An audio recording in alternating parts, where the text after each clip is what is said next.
5th District Congressman Tim Walberg is on the line this morning. And if we didn't have enough things to worry about, now it sounds like growing tensions with North Korea and South Korea right now as they reportedly launched some ballistic missiles, North Korea did, into the ocean. This is about the time that the U.S. and South Korea are doing some joint ventures right now, some training sessions right now. So does that worry you that things are starting to escalate there as well? Well, I don't know if they're escalating. This has happened before, as I'm sure you're aware following the news over the years. When we work with South Korea or other allies work with South Korea, North Korea flexes its muscles. But ultimately, the key to stopping all that from happening is America remaining strong. And I think that's where we're at. Probably more of us ought to be worried about or concerned about or cognizant of the fact that the economy is good in this country. 7.5 million filers have claimed no tax on tips, average deduction of about $7,000. 29 million filers have claimed no tax on overtime, about $3,100 additional for employee on overtime. And seniors, 35 million have had the enhanced tax deduction amounting to on an average of $7,500. Those type of things are the key concern for us. And I don't think the media is certainly talking about that too much. They wouldn't want to. The national media wants Trump to lose in every case. But we're strong.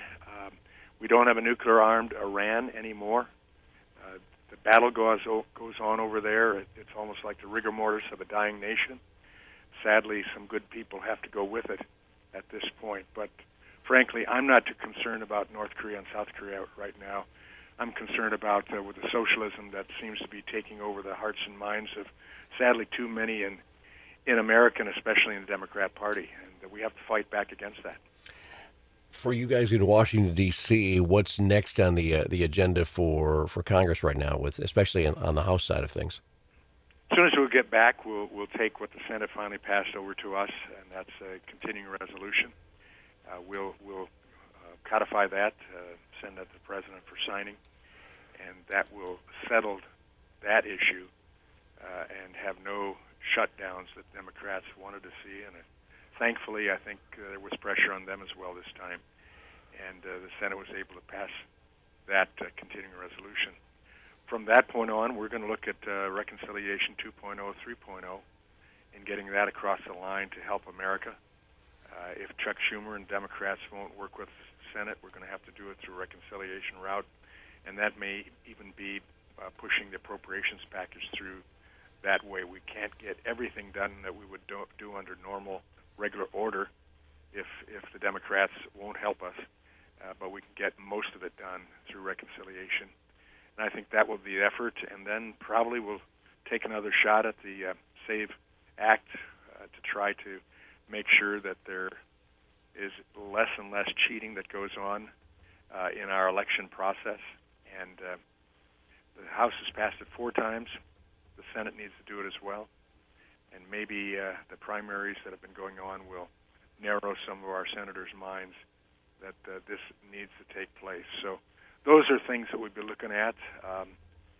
I also have a package of 13 bills that came out of my committee, Education Workforce Committee, that will codify the interagency agreements to basically transfer authority and responsibility from the Department of Education to other more appropriate departments like Labor, Treasury, Health and Human Services, to care for the issues relative to parts of education, and ultimately abolish the Department of Education in a creative way, knowing that we don't have the 60 votes in the Senate to abolish the department that has been a failure since 1980 when it was implemented, with NAEP test scores going down all across this country, including in Michigan, that ranks 46th in the nation now in educational attainment on the NAEP scores.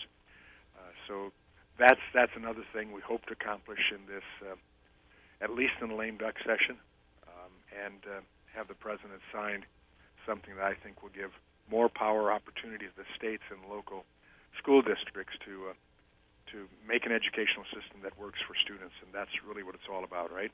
So where are those things that you would add back into it, or where would the direction come then? Is it again giving the states total control over how their each one of their individual states' education process would work? Absolutely.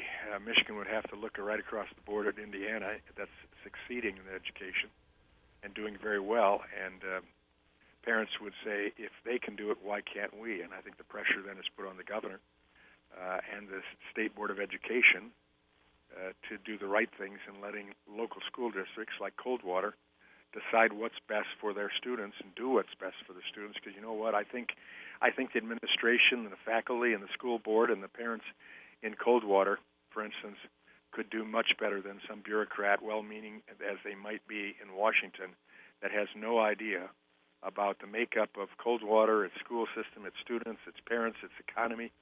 And I guess we have to look back, Ken, at the fact that before 1980, our schools were doing pretty well. We led the world in everything: industrial revolution, agricultural revolution, communications revolution, IT revolution, and it all stemmed from what was done before 1980 when the department was put into place. $3 trillion since then that the department has spent, and the NAEP scores have fallen every year. That can't continue because the other nations around the world, especially those that are seeking the forefront, they're going to catch up to us, and they will pass us, and that's not a good thing. So that's our effort. You've heard the old statement that insanity is doing the same thing that you've done over and over again and has failed, and that's what we've been doing. And so thankfully we have a president that wants to abolish the department and give control back to the local districts and the states, and you got a chairman of the education committee in your own legislature, the 5th district, who wants to do the same thing. All right, Tim, thanks for checking in. If not sooner, we'll talk next week. All right. I look forward to it. Have a great weekend. Congressman Tim Walberg this morning.